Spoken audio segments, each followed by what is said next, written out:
comment se calmer quand on est énervé. Avant tout, il faut comprendre le pourquoi du comment. C'est important de ne pas rester dans cette émotion de colère, dans cette émotion d'énervement. C'est tout bête, c'est tout simple, mais c'est vraiment fondamental. Parce que si tu restes dans cette émotion de colère, dans cette émotion d'énervement, tu vas être emporté par tes pensées. Tes pensées vont être accélérées, ta respiration va être accélérée et tu vas penser de façon beaucoup moins claire. Donc dans tous les cas, ça sera néfaste pour toi. Tu vas agir de façon beaucoup moins pertinente et réfléchir de façon beaucoup moins pertinente aussi. Donc dans tous les cas, ça va être néfaste pour toi autant que pour les autres. Donc tu n'as aucune bonne raison de ne pas rester dans la colère, de rester dans la colère plutôt, de rester dans l'énervement.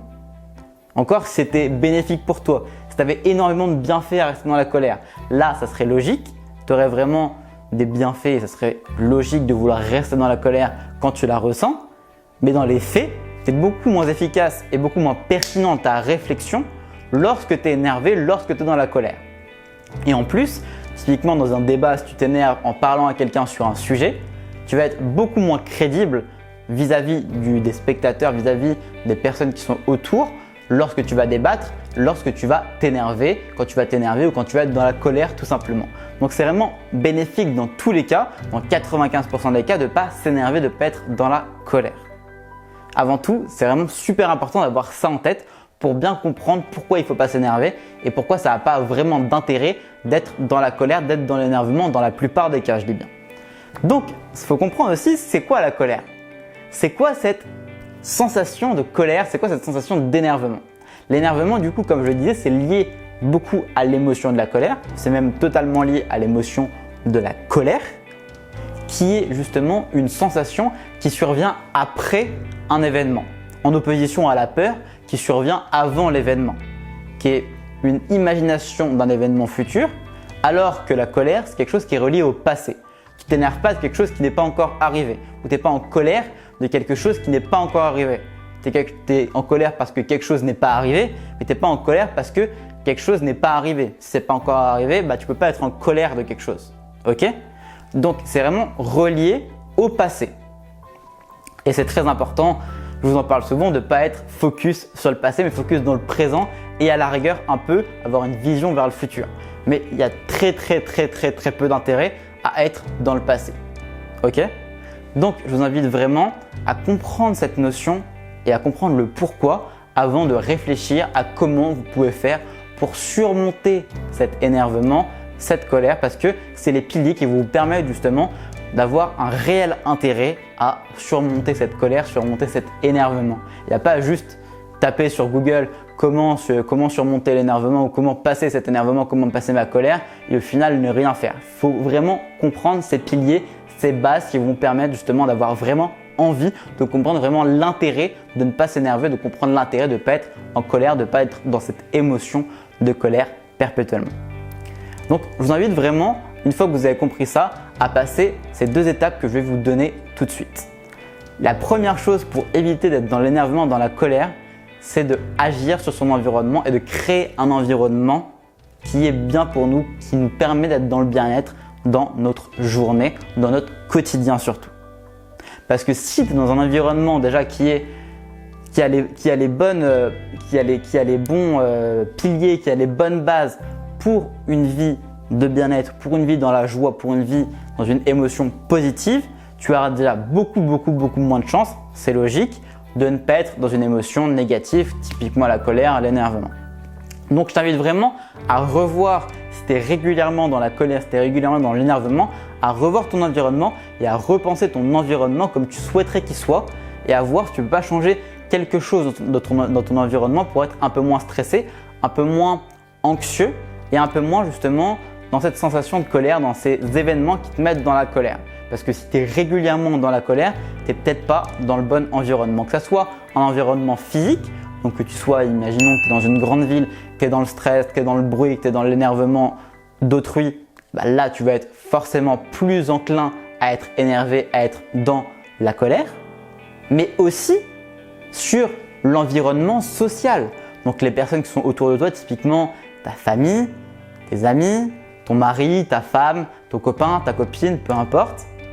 C'est vraiment super important de créer un environnement autant social que justement de localisation, d'environnement physique qui soit vraiment propice à pas t'énerver. Donc si tu es dans une grande ville, peut-être que tu peux aller dans une plus petite ville qui soit plus posée, plus calme, qui soit moins dans le mouvement, qui soit moins dans le stress pour justement sortir de cette colère qui te ronge, qui devient vraiment récurrente dans ta vie, ton énervement qui devient récurrent dans ta vie, dans ta journée, dans ton quotidien. Donc je t'invite vraiment à revoir ton environnement et à repenser ton environnement. Mais si ce n'est pas l'environnement qui te stresse, qui génère cette colère, qui génère cette émotion de colère, c'est peut-être simplement toi qui n'es pas assez relaxé. Ça dépend vraiment des personnes. Il y a des personnes qui sont plus ou moins facilement relaxées, qui sont plus ou moins facilement stressées, plus ou moins facilement en colère. Donc si toi, tu es attrait, tu as vraiment des choses qui font que tu es facilement en colère, si tu es facilement en colère, si tu es ce type de personne qui est facilement en colère, je t'invite à te relaxer, à pratiquer des techniques de relaxation pour justement, avant la colère, avant de t'énerver, d'être déjà calme. Et il y a plusieurs choses à faire, il y a plusieurs choses à mettre en place. Les premières techniques, c'est les techniques une fois que tu es en colère. Une fois que tu es énervé, une fois que tu es dans cette émotion d'énervement, il y a plusieurs techniques comme l'auto-hypnose, il y a aussi des techniques de respiration et il y a aussi simplement des techniques pour comprendre, pour respirer et pour bien se redresser, pour sourire et pour être plus dans le moment présent qui te permettra de moins te concentrer sur le passé et d'être moins du coup énervé. Donc je t'invite fortement à regarder comment tu respires et à calmer ta respiration, à voir si tu veux peut-être regarder les quelques techniques d'hypnose pour justement sortir de ce schéma de respiration, à voir tes schémas de réaction et à retravailler sur tes schémas de réaction. Et je t'invite également du coup à revoir ta posture, à revoir si tes muscles ils sont plutôt tirés vers l'arrière, plutôt tirés vers le bas et que tu as une émotion assez triste sur ton visage ou si justement tu es en train de sourire même dans la colère. Parce que si tu souris, si tu as un décalage entre ton émotion physique et l'émotion que tu ressens, ça peut peut-être te permettre de créer plus de facilité pour justement sortir de cette émotion de colère. Et c'est le cas dans la plupart des cas. Donc je t'invite vraiment à essayer de te mettre dans une posture où tu n'es pas dans la colère. Une fois que tu as fait ça, je t'invite aussi à travailler sur des exercices de méditation. Ça, c'est vraiment quelque chose qui va te permettre sur du long terme de moins être en colère, de moins être énervé. Typiquement, la méditation, contrairement à la relaxation qui est dans l'instant présent, qui est dans le moment, même si ça va avoir des répercussions sur ton quotidien, mais la méditation, ça va vraiment être quelque chose qui va te permettre à long terme d'être moins énervé, moins en colère. Parce que ça permet quoi la méditation? Ça permet d'être concentré, de faciliter sa concentration sur un point en particulier. En tout cas pour la plupart des types de méditation focalisée. Donc quand tu vas focaliser ton attention pendant ta méditation, ça va te permettre de muscler ton muscle de concentration, de muscler ta faculté de concentration vers un point en particulier et justement de ne plus aller dans tes pensées, notamment du passé dans ce cas-là, pour être plus focus sur l'instant présent et être moins dans la colère, moins dans l'énervement et te recentrer une fois que tu as ressenti cette émotion de colère, d'énervement. Donc je t'invite également à voir et à te mettre à la méditation si tu veux être moins dans la colère, moins dans l'énervement. Donc j'espère que tu vas appliquer au moins une ou deux de ces techniques et que tu vas voir si ça te permet d'évoluer et si ça ne te permet pas d'évoluer, je t'invite à tester d'autres techniques que je t'ai données dans cette vidéo. Mais n'oublie pas que la transformation découle de l'action, de ton action. Donc si tu veux transformer ta vie, il n'y a que l'action qui va te permettre de transformer ta vie. Alors je t'invite vraiment à passer à l'action une fois que tu as regardé cette vidéo et pas juste regarder des vidéos sur l'énervement, sur la colère et pas appliquer ces choses-là. C'est la seule et unique manière, le seul et unique levier pour transformer ta vie. Regarder des vidéos, ça ne va pas te permettre de transformer ta vie, juste ta perception des choses. Mais transformer ta vie, ça va être possible une fois que tu seras passé à l'action. Donc je t'invite vraiment à passer à l'action et justement ta vie pourra être transformée, pourra découler justement une transformation. Sinon, ça sera impossible.